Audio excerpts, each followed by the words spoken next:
As a professor of communications that spent a ton of time studying both digital technology and its effects on adolescents and their identity, I often get asked by people, especially parents, what do you think of screen time?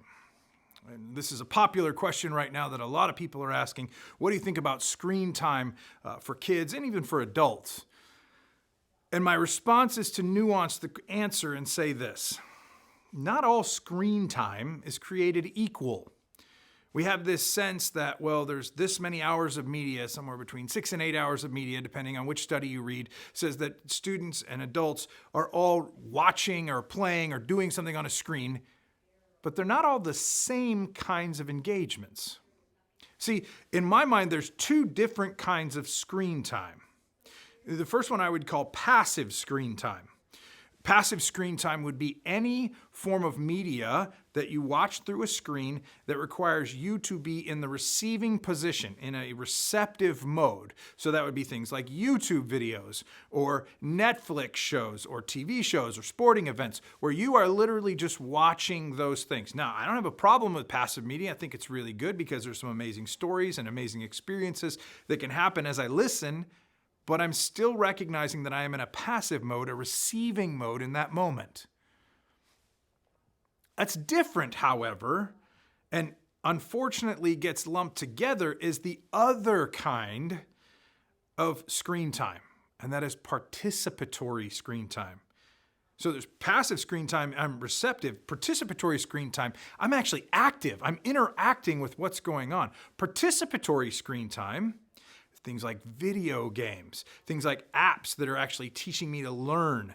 A lot of different kinds of interactivity has been built into other kinds of screen time, and I would consider that different and encourage more of that because I honestly believe deep down that a lot of learning happens while we play games, while we do interactive experiences. I love video games. I love video games because I think they teach kids and adults some really important skills. They teach them logic. They teach them strategy. They teach them how to think through a problem sometimes. They teach them how to engage and experiment in different ways of solving problems. They teach them history. They teach them science. They teach them all kinds of subjects that you can't just teach by talking about them. You want to get these kids engaged. You want to get these students engaged. Have them play games. Games are a fantastic way to learn. And I've been using them, whether that was as a pastor or even right now as a professor, but I've been using them a lot with my kids as a parent. I've been playing games with my kids since they were little. I started playing video games with them when I thought it was appropriate, and we started playing easy games like Super Mario Brothers, or even playing games that I knew, hey, you can manage this. I played Skylanders with them and allowed to interact. But then we started playing more complex games that required thought processes. And I love that my kids play games like Minecraft, where they're actually building things out and envisioning. My son regularly comes to me and asks me questions like, what should I build today, Dad?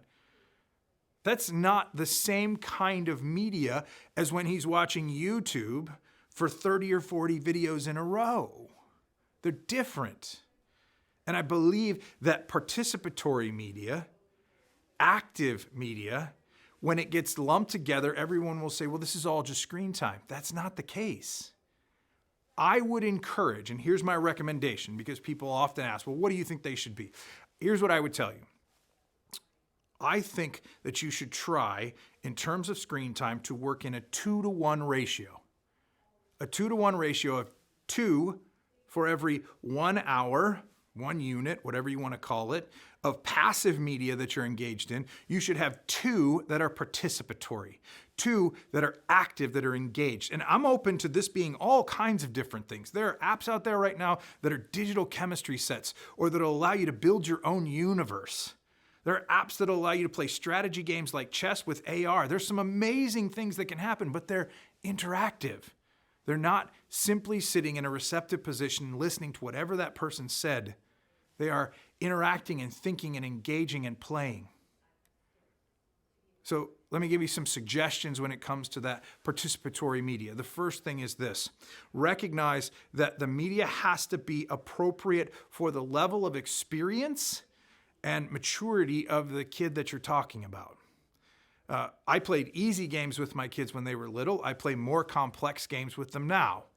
We play games like Star Wars Battlefront, and we're playing in a Star Wars universe, and we're playing together. Which brings me to my second point. Not only does it need to be appropriate, I would encourage you to play with other people. Don't simply play by yourself, because what winds up happening is you can still feel some sense of isolation when I'm playing by myself. If I can play with other people, especially local co-op, what that means is I play with people that are in the room with me. So on a regular basis, I play with my kids. We play Mario Kart and we sit and play, or we play golf and we talk to each other, and sometimes we talk trash and we have a good time with it. Why? Because it becomes now an event, a relationship event, not simply a game that we're playing alone. Which brings me to my last piece of advice. If you are a parent watching this video, I just want to encourage you to find games you can play with your children, with your kids, with your teenage kids or older kids. And that may be something as simple as Wii Sports, and we're going to go play golf or bowling. It may be something, like I said, Mario Kart. You may even start picking up new games that they like to play together, but find games that you can play together so that you're both having a good time. Wouldn't that be amazing? At the end of the day, what I want you to hear is this: I am actively encouraging you to participate in screen time. I think it's really helpful and healthy, as opposed to passive media in which I simply sit and do what we used to call when I was young, watch the boob tube, and basically feel like I might be getting dumber. I'd rather participate and learn new things and engage in strategy and play with other people, especially my own kids. Because I think at the end of the day, that's a better strategy for screen time than simply sitting around and watching hours of passive media over and over and over again.